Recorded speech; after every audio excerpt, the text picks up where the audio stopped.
Okay, so first we're just gonna go through some slides that lay out the application process, and then I'll actually take us to the website where I'll show you how to access the application through the portal. So just to begin, oh wait, not sure, present. Okay. So just to begin, we're just gonna go over what the requirements are to apply. So, sorry. Okay. All right. So basically, if your landlord opts into the assistance program, then and the landlord and the tenant apply together, then you are able to receive, the landlord is able to receive 80% of the total rent that has been due if they forgive 20% of the rent that has been due. And this is between April of 2020 and March of 2021 at the moment. And then as the months go on, the application opens up for the current month that we are in, and you can apply for up to 3 months of future rent. So right now we're between April 2020 and March 2021.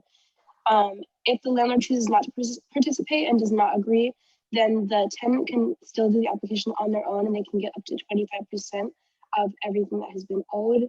And then, so they're able to receive that directly. And then,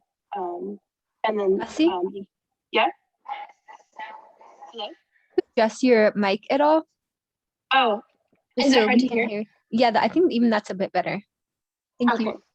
Okay, tell me if anything weird happens again.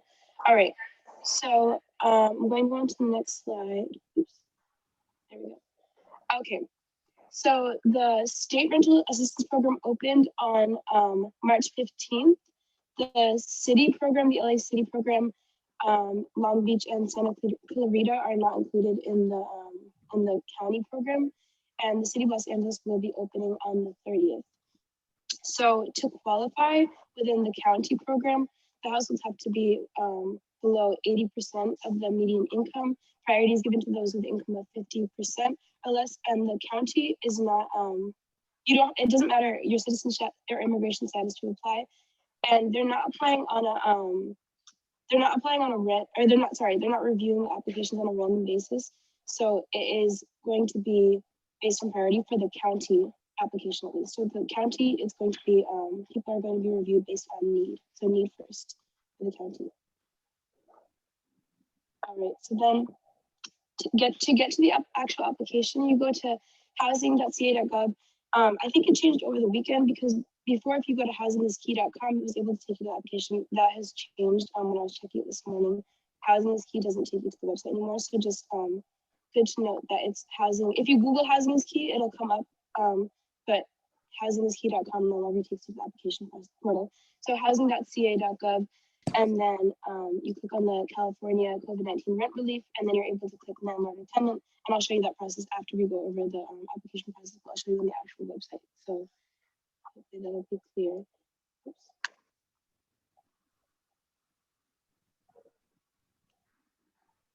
Sorry. Okay. All right. So if you live in LA City or Long Beach or Santa Clarita, as we mentioned, you have to apply to your local rental assistance program. So that's not the state program. You can't apply to the state program. When you're actually in the application, it gives you the opportunity to enter like where you are located and everything. So it will tell you that you don't qualify for the county program. So hopefully that's like clear to everyone that you have to apply to the local program if you're in LA City, Long Beach, or Santa Clarita. But the LA City one, as we mentioned, will open on the 30th, so that's today. And then Long Beach is coming soon.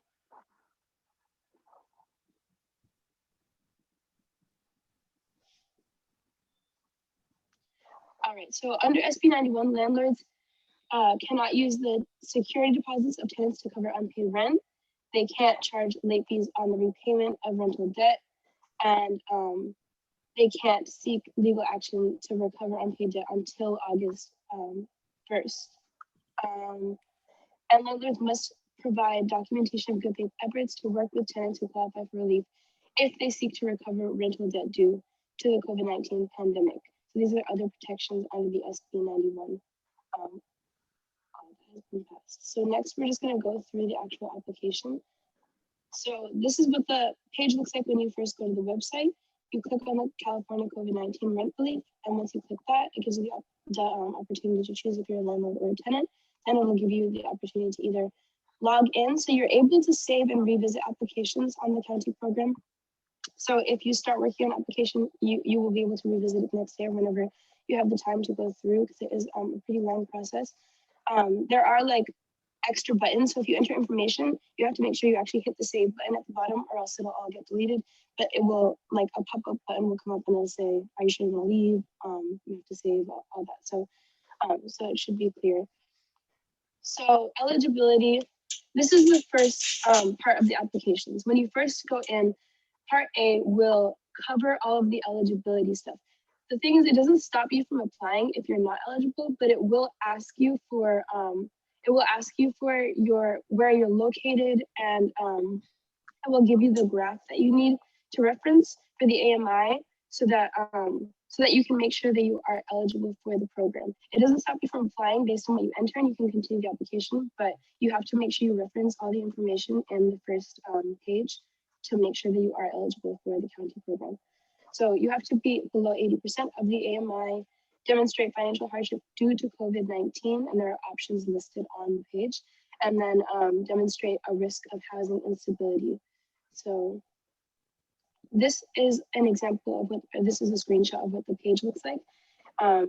It gives you at the top, you see A1 is, A1, A2 is about your location. It gives you the graph based on your household size. So you'll be able to reference that to see if you are eligible, if you're under 80% of the county's area median income. And then based on how many people are in your household, then it'll ask you if you qualify. Then next is the part about if you're at risk of housing instability. So this includes past due utility and rent notices, eviction notices, living in unsafe conditions, or risk of homelessness. So you don't actually provide the documentation here, you just click yes or no, so that you're able to see if you're eligible. And then, has anyone in the household experienced any of the financial impacts related to COVID-19, and I'll list them out, you say yes or no. Then it gives you a little bit more information about whether or not you qualify based on where you're located, and it gives you the jurisdictions that are not participating in the state program. So as I said, this page is not where the documentation is required. That'll be required later on. This is just so that it's kind of a self-check for tenants as they go through the application process to see if you're eligible, and then you continue the application if it lets you know that you are eligible. So the next part is about the applicant information. This is for the person who is applying for the assistance. They must be on the lease, and it'll just ask for the applicant's information, the tenant applicant's information. So that's right here. Just name, address, county, property type, all this information, mailing address, etc. And then right at the bottom, right here, B15 is where you see the preferred method of payment. This is really important that the tenant gets this correct, because if the landlord decides not to participate, then they will be directly receiving the payment. So they just have to make sure that all this payment information is accurate. Otherwise, it can cause holdups, delays, and receiving the money. So just double checking bank transfer numbers, everything, to make sure that it's right. Also, the preferred method of communication is very important. If the tenant does not have an email, they have to create an email address. This is going to be the primary form of contact. And so, making sure that a person makes an email address and is able to access the email address is going to be really important. Making sure that they remember to check it regularly, so that if there's any contact for additional documents, that the tenant doesn't miss that, because that's going to be really important in the following days after the tenant applies. So the next part is about the other household members in the house, in addition to the person who is applying. So there's a screenshot on the side. You're able to add as many household members as you need. If you accidentally add too many household members, there's a little trash can at the top, and you're able to remove it. But you have to list out the other household members' names, birth dates, and places of employment, as well as when they started their job and the location of their job. Yeah, so that's going to be for every other household member that is in the house. And yeah, you re-enter the person who's applying, by the way. So the first person is the person who is on the previous page, the previous slide. So this is the next part. This one is a little bit where the documentation starts to come in from the eligibility page. So so there are many forms of documentation that you're able to upload to as documentation of your income, but the income is going to include every household member over the age of 18. So you're able to upload your tax return documents. That's the first option.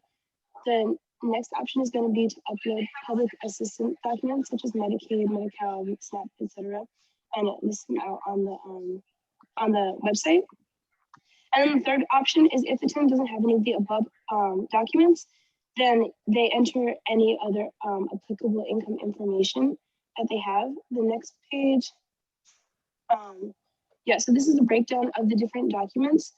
I spoke to someone from Housed L.A. who had helped someone with the application process, and they talked about submitting a letter on behalf of their tenant they were applying for. The requirements list out a lot of different examples of what you can submit to prove your income.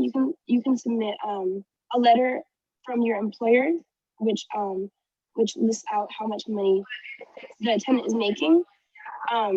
If this isn't possible, then the tenant just has to submit as much documentation proving their income as possible, bank documents, anything like that. And if it's not enough, then a case manager will reach out to them and ask for more information. So a tenant just has to provide as much documentation as they can that attests to the income that they are receiving. So I hope that was clear. And then we can revisit it on the website as well.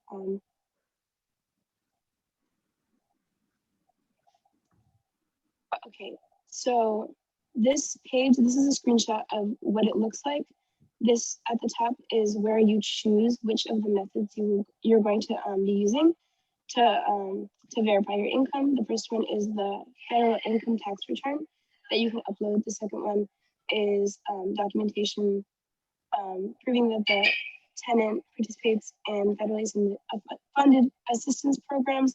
And the third one is if the tenant does not have those options, and they will certify the household income using other documentation, including bank documents or employer verification letters.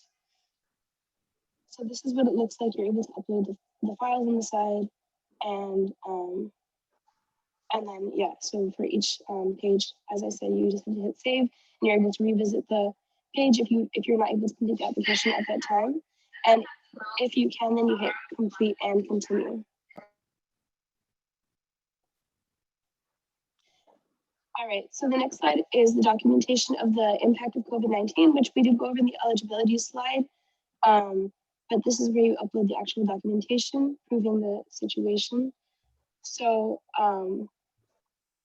the multiple choice that is provided is, has the leaseholder or other members of the lease holder household qualified for unemployment benefits, experienced a reduction in household income, incurred significant costs, or experienced any other financial hardship due to the COVID-19 pandemic. And that's where you hit yes or no. And then you're able to check off the reasons for reduction in income and sources of significant incurred costs. If none of those apply, there is a space where you can write in the hardship of COVID-19. So, oops, sorry. Oh yeah, this is it. This is the application. So right here at the bottom where this arrow is pointing is where you're able to write in the description of the hardship experience based on the COVID-19 pandemic. At the bottom is where you're able to upload documentation. There is a declaration of COVID-19 financial distress form that you're able to access in the actual application. It'll give you that form. You can click it and then fill out the form and upload it there. Okay, so the next section is the actual assistance request. So this is where you get into the amount that is being requested after you've proved your eligibility. So it'll ask you to go through and list the total cost of, well, first it'll ask you for the cost of rent per month, and then it'll go through and ask for each month, it'll ask you for the amount that the tenant owes. So this is going to be the amount that the tenant did not pay. So if a tenant was able to pay, let's say in April of 2020, they were able to pay half of the rent, and the rent was $800. Then they would put $400 rather than $800 for the amount of rent, the total amount of rent. So then, so it does ask for the total amount, owed due to the COVID-19 pandemic at the top. That's the amount that is owed. So that includes late fees. That includes anything that has been incurred over the past year between April 2020 and March of 2021.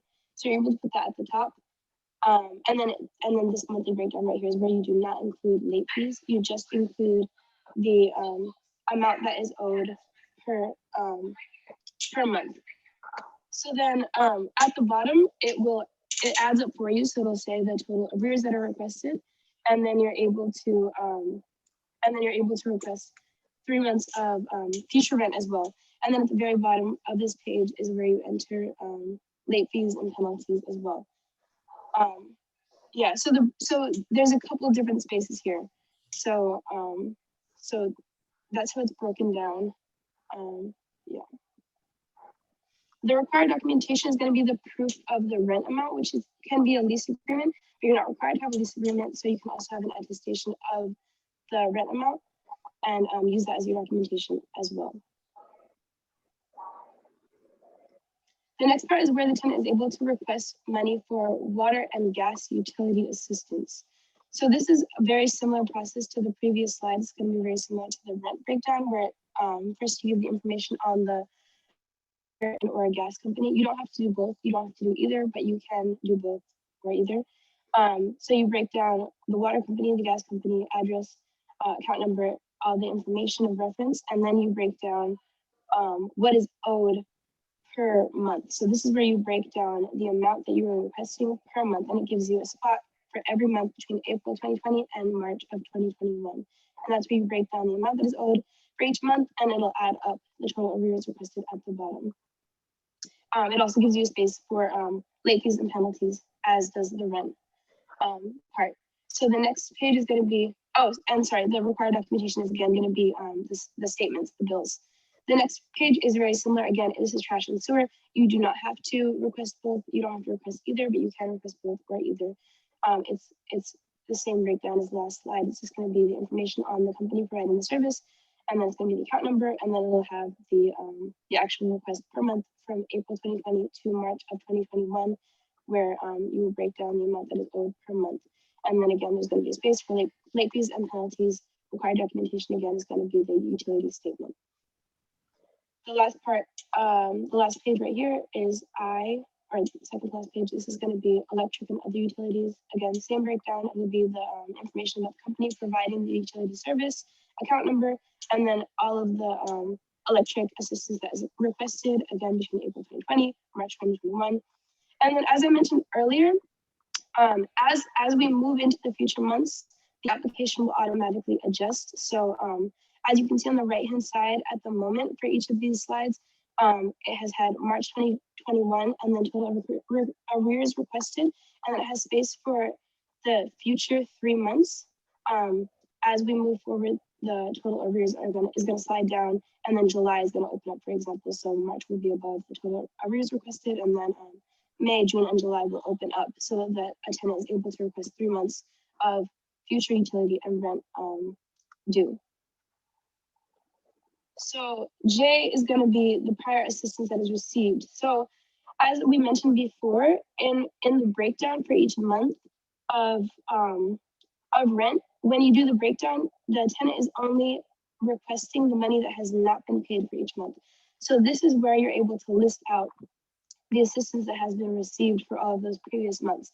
So like I said, for example, for if April, the total cost of rent was $800 and the tenant was able to pay $400, let's say that's because they were able to get $400 of rental assistance. This is where they would put that $400 of rental assistance received for April 2020, and then the assistance source. So it's already subtracted from what is being requested in the rental request space in the previous slide, or the one of you pages back. But yeah, so this is the space where you're able to mention where those sources are and for which months the tenant received assistance already. And then the required documentation to upload is going to be award letters and checks for housing assistance. All right, and then K is just is other required paperwork. This is going to be the identification for all household members, and it lists out all of the accepted documentation that can be accepted for identification. So it's going to be state issued ID or license, and employment identification card, certificate of marriage or license, copy of certified divorce decree, etc. And the proof of residency, like we said, our lease agreement is not required. There are other options available if there is no lease agreement present. And then the last form of documentation that will be required is the rental payment due. So if you do not have a lease, then you can provide a rent due statement or a letter from the landlord or management company, 3-day notice, or any other forms to collect rent or notify the tenants of the rent that is due. Or the landlord attestation of rents that are due. So the lease is not required, but it is one of the forms of documentation that would cover the rental payment that is due. So I just wanted to go over some frequently asked questions, hopefully to cover some questions that folks might still have. So as we said early on in this presentation, the tenant needs landlord approval in order to receive the 80% of rent that is due. Because in this case, the landlord would need to forgive 20% of the rent that is due. If there is no landlord participation, then the tenant is able to still receive 25% of the owed rent between April 1st of 2020 and March of 2021. So when the tenant actually fills out the application, again, this is why it's important to have all contact information be correct, because the program will actually reach out to the tenant via email and phone over the course of the next 10 days to receive the landlord's portion of the application. If the landlord is unresponsive over the course of those 10 days, then the program will proceed to process the application just for that 25% the tenant is able to receive.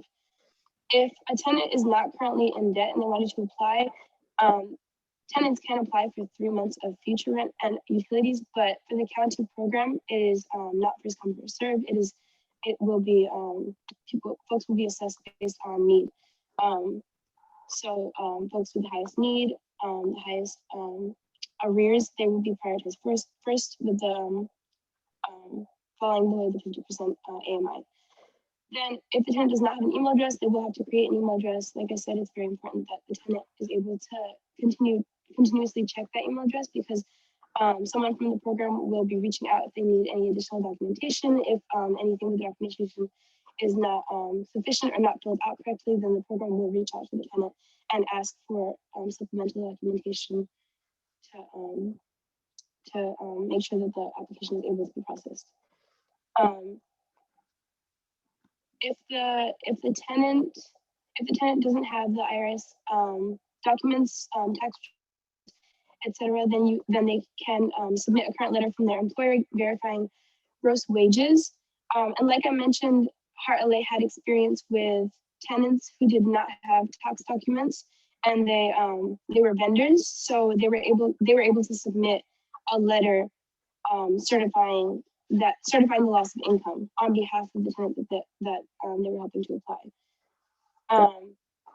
So the other thing is that if a tenant receives state benefits, then they may be able to bypass other requirements of income documentation, if the letter of benefits indicates the income and loss of income due to COVID-19.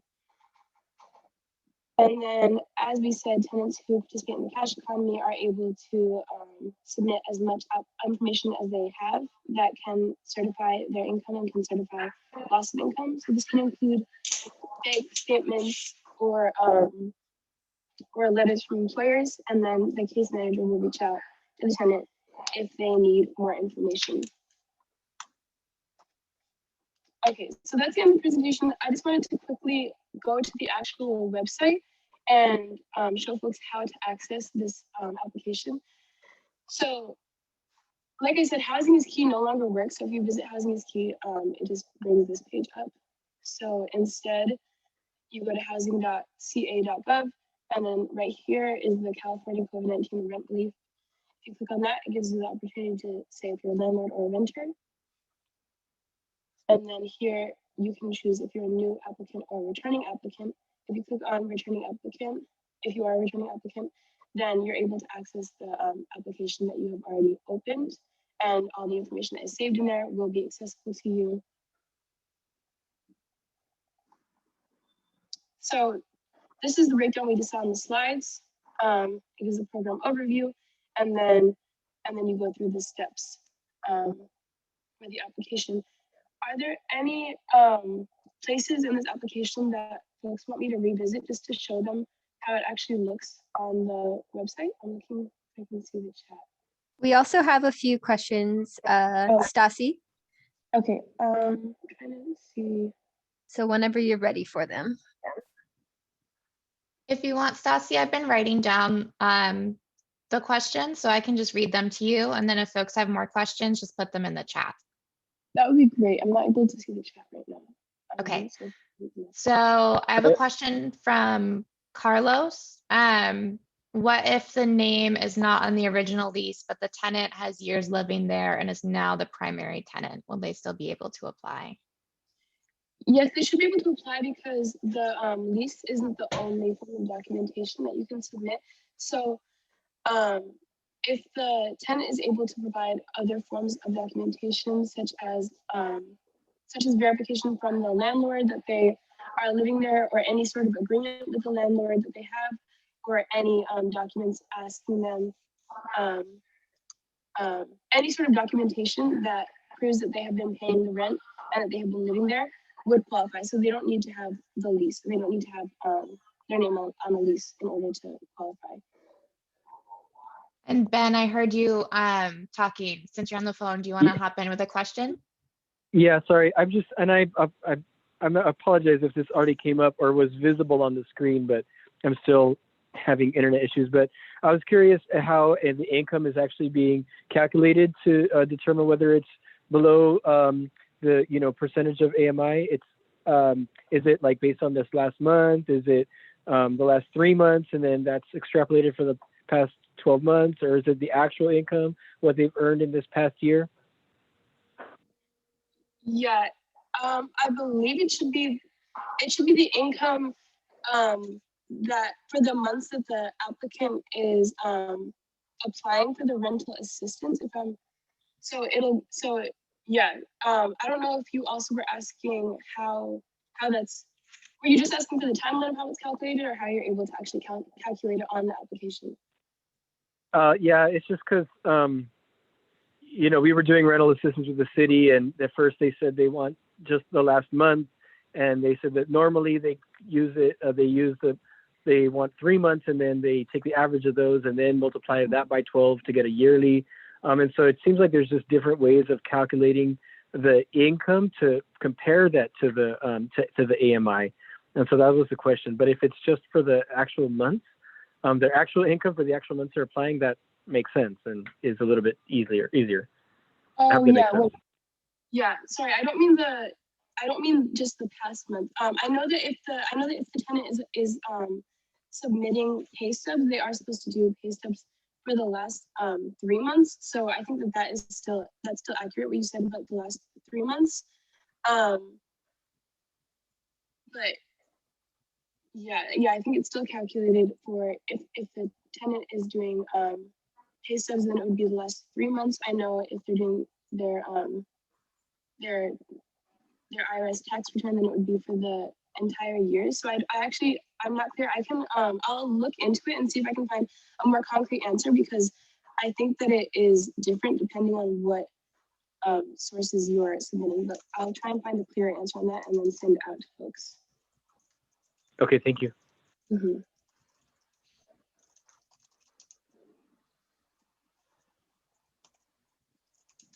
I know we're almost at time. I think we can do maybe 1 or 2 more questions. And this is being recorded, so if you have to drop off, that's okay. The next question I have is from Jessica. So what if the household size is more than what's allowed in the lease? Will the landlord be able to access this information and, for example, therefore find out that the tenant may have been breaking the lease? So Do you know how much information the landlord is able to access of the tenant's information? I'm not sure what actually shows up on the landlord side. That is a good question. As far as I know, it's just a separate process where the landlord is going to be asked for their own information. I don't think they're actually able to access the tenant application, but I'm going to write that down as well and just double check on that and then send it out. Great. And then, so I do want to note Ashley's question that she just asked about the 80/20 assistance at the city. I don't think we know that yet, but we can ask HSID. They haven't sent out a lot of the information like Lisk has, so we're still kind of figuring out what's actually going on. The last question that I have from the chat is, what counts as previous assistance, and if tenants received financial assistance from a CBO, would that count? And this is talking about the state. Oh, for the state application. So for this is going to be, yeah, it will count. So they both should upload documentation for it in this previously received assistance, and they also should include it in the breakdown of what they're requesting under the rent assistance requested. So they should subtract that from the rent assistance requested. It's going to be any local, private, federal aid, any sort of aid they receive. They should upload documentation of it and subtract it from the rent assistance requested portion. All right. Well, good timing. It's exactly noon. So I think we're actually good to stop here. I know there's lots more questions and we can still continue to talk about this and learn more, especially about the city application, since that's new. It just started today. I did put the link to HSID in the chat, but as soon as you go there, it says like system overloaded. So that is fairly predictable, but we will try to learn as much as we can. I will hand it back to Kata to close, and thank you, Stasi, for doing all this work. It was great. Thank you, Stasi, for presenting, and everybody for your questions, and Jessa for your support on the questions. Just to review what we went over SB 91 in general.